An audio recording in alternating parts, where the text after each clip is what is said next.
এক ভাইয়ের থেকে এই মূলো শাক নিয়েছি, একদম সার নেই। কি করব একটু ভাবছি।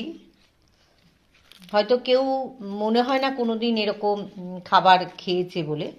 এই কেটে বেছে নিচ্ছি, পরিষ্কার করে নিচ্ছি একটু। মূলো শাকটা আমি একটু নুন দিয়ে ভাপিয়ে নিয়েছি। প্রায় 20টা মতো পাতা, কচি পাতা ছিল।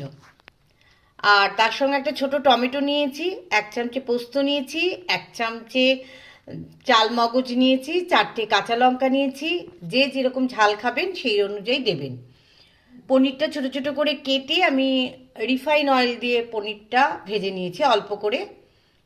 তার সঙ্গে একটু নুন, একটু মিষ্টির দানা, খুব সামান্য হলুদ, বেশি হলুদ দিই না।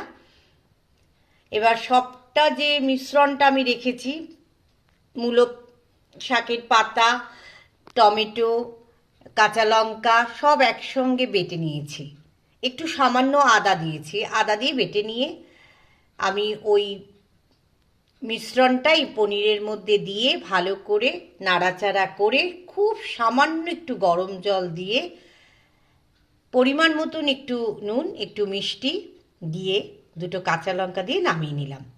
কী দিয়ে খাবো সেটাও নিশ্চয়ই দেবো আমি। তবে এইটুকু বলতে পারি, মূলো শাক দিয়ে করেছি বলে না দিলে একদম বুঝতে পারবেন না।